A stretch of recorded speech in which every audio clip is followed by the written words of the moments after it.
విద్యాసాగర్ గారు, మొన్న మనం డిస్కస్ చేసినట్టుగా మిథున్ రెడ్డికి సంబంధించి వాళ్ళ విచారణ, ఇప్పుడు అరెస్ట్ చెప్పారు కదా సిట్ వాళ్ళు. సో ఈ తర్వాత ఏం జరగబోతుంది అనేది ఒకటైతే, ఒక ఉత్కంఠ ఏంటంటే కోర్టులు ముందస్తు బెయిల్ మాత్రమే నిరాకరించాయి. ఇక ఆయనకి మస్ట్గా రిమాండ్ ఇస్తుందా మ్యాజిస్ట్రేట్ గారు? మస్ట్గా రిమాండ్ ఇచ్చే అవకాశం ఎంతవరకు ఉంది? ఒకవేళ రిమాండ్ ఇచ్చినా కూడా మళ్ళీ 2 డేస్కి ఆయన బెయిల్ పిటిషన్ మూవ్ చేస్తారు. ఖాళీగా అయితే కూర్చోరు కదా, ఇక్కడైనా సుప్రీంకోర్టు అయినా మూవ్ చేస్తూ ఉంటారు. సో అవి ఎలా ఉండే అవకాశం ఉంది, ఆ పరిణామాలు? వెంకటకృష్ణ గారు, మీకు అట్లాగే తోటి ప్యానలిస్ట్ అందరికి కూడా నమస్కారం. నమస్తే. ఇప్పుడు మీరు ఏదైతే క్వశ్చన్ రైజ్ చేశారో ఆ క్వశ్చన్ నేను వ్యాలిడిటీ క్వశ్చన్ అనుకోవట్లేదు. ఎందుకంటే ఆ సెక్షన్స్ గ్రీవియన్స్ అటువంటిది. ఆ సెక్షన్స్ సాధారణమైన సెక్షన్స్ కాదు. అది మనం ఏదో టెక్నికల్ గా మాట్లాడడం కాదు. ఆల్రెడీ ఎఫ్ఐఆర్ అయిపోయింది. ఎఫ్ఐఆర్ ని రిజిస్టర్ తర్వాత ఇతను బెయిల్ కి అప్లై చేయటం, ఏ ఎఫ్ఐఆర్ మీద ఇతను బెయిల్ యాంటిసిపేటరీ బెయిల్ కి వచ్చాడు అన్నది హైకోర్టు పర్సూ చేసింది, సుప్రీంకోర్టు పర్సూ చేసిన తర్వాత యాంటిసిపేటరీ బెయిల్ రిజెక్ట్ చేసింది. యాంటిసిపేటరీ బెయిల్ రిజెక్ట్ చేయటం అంటేనే ఎఫ్ఐఆర్ ముందర పెట్టుకొని చేసేటువంటి రిజెక్షన్. అది ఏదో హైపోథెటికల్ గా చేసినటువంటి కాదు, లేకపోతే నా మీద కేసు పెట్టబోతున్నారు అని చెప్పేసి యాంటిసిపేటరీ బెయిల్ కోసం అప్లై చేసింది కాదు. ఇక్కడ గ్రీవియన్స్ ఆఫ్ ది కేస్ మొన్న కాదు మనం మాట్లాడింది, నిన్ననే మనం మాట్లాడింది. రాత్రి బహుశా మనం మాట్లాడాము. ఇక్కడ నిన్న కూడా ఇదే విషయం లక్ష్మణ్ గారు చెప్పారు, నేను చెప్పాను, మళ్ళీ చెప్తున్నాం. ఈ కేసులో సెక్షన్స్ ఆఫ్ ది గ్రీవియన్స్, ఆ యొక్క వేవ్ లెంత్ ఎంత ఉండదు అన్నది ఆ లోయర్ కోర్టు, ఏ కోర్టు అయినా సరే ఆ సెక్షన్లు చూడంగానే ఇందులో ఫారిన్ కి సంబంధించినటువంటి ఎన్ఫోర్స్మెంట్ డైరెక్ట్ సంబంధించి మనీ లాండరింగ్ సంబంధించి ఉండదు, స్కామ్ ఉండదు. ఇందాక మన సార్ మాట్లాడితే ఏమన్నారంటే ఈ పబ్లిక్ హెల్త్ చెడిపోయింది అనే మాట కన్సిడరేషన్ తీసుకోవాలన్నారు.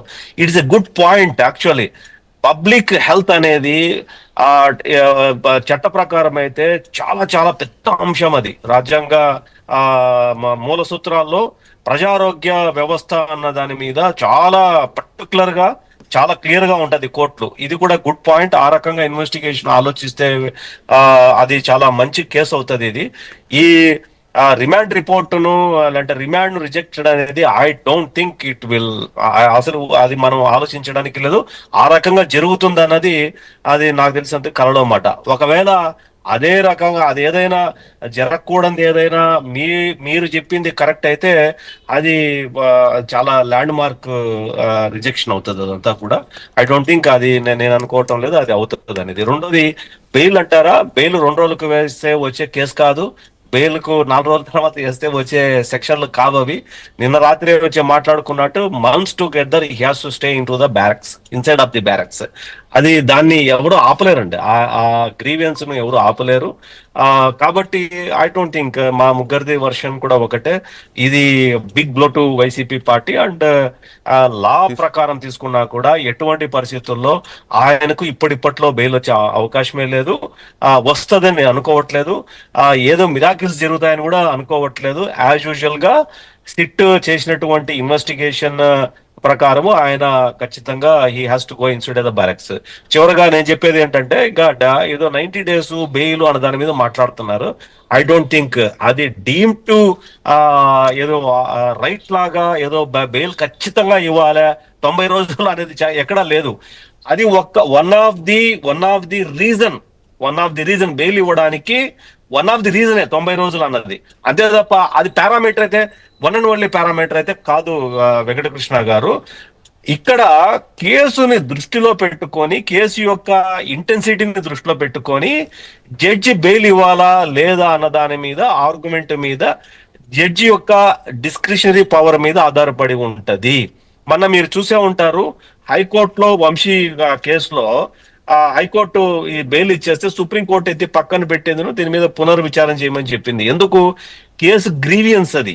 అంతే తప్ప 90 రోజుల్లో ఛార్జ్ షీట్ వేసేస్తే బెయిల్ అప్లై చేయడానికి నీకేదో రైట్ ఉంటది, 90 రోజుల్లో ఛార్జ్ షీట్ వేయకపోతే నీకు బెయిల్ ఇమ్మని చెప్పి, అది వన్ ఆఫ్ ది రీజనే తప్ప అది మ్యాండేటరీ రీజన్ కాదు. అటువంటి క్లాజు కానీ, అటువంటి ప్రొవిజన్ కానీ, అటువంటి స్పెషాలిటీ కానీ అక్యూజ్డ్ కి లేదు. It will depends upon the case to case, it will depends upon the crime to crime, it will depends upon the depth of the case and intensity of the case. ఇన్ని right parameters ఇక్కడ చిన్న మరి contradictory లేదా objection ఏంటో తెలియదు, లేకపోతే clarification తెలియదు. ఏంటి ఉమేష్ గారు మీరు ఏమంటారు? ఇప్పుడు విద్యాసాగర్ చెప్తున్న దాని ప్రకారం చెప్పండి మీరే చెప్పండి. ఈ సెక్షన్ లేదండి, అంటే బేసికలీ విద్యాసాగర్